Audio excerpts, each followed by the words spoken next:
بسم اللہ الرحمن الرحیم۔ کھول کے دیکھ چشم دل لاتا ہے لطف کیا نماز میں، ہر طرف آتا ہے نظر نور خدا نماز میں۔ میرے دوستوں، میرے برخورداروں، آج ذی الحجہ کا آخری روزہ ہے۔ کل حج بھی پڑھ لیا گیا، دعائیں بھی مانگی گئیں، اللہ تعالیٰ ان کی دعائیں قبول کرے، سارے عالم اسلام کے لیے دعائیں قبول کرے، خاص طور پر فلسطین کے لیے۔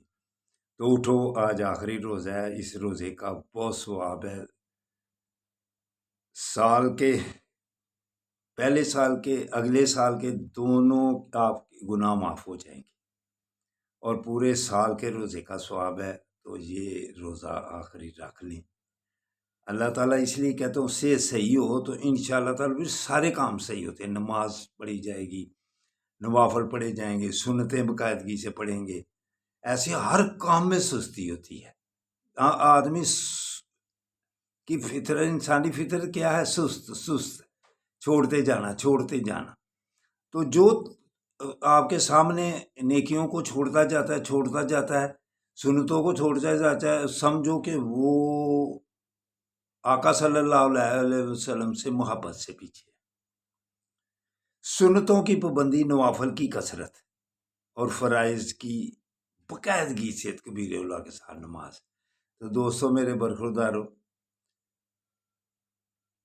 کل انشاءاللہ تعالیٰ پھر عید ہوگی، خوشیوں کا دن ہوگا۔ 23 خوشیوں کے دن میں فلسطین والوں کو یاد رکھو، ان کی ساری چیزوں کا بائیکاٹ کرو اسرائیل کی، تاکہ ہماری طرف سے تھوڑی سی ان کے ساتھ ہمدردی ہو جائے۔ تو اٹھو، اٹھ کر فرائض کی ادائیگی کر لو، گردنیں جھکا لو، گناہوں کی معافی مانگ لو، تو اللہ کے ناموں کا ورد بھی کیا کرو۔ یا غفور، سب سے بڑی صفت جو ہے وہ یا غفوروں کی ہے۔ تو اٹھو، اٹھ کر اللہ کے سامنے سجدہ ریز ہو جاؤ، اللہ حافظ، اللہ حافظ، اللہ حافظ۔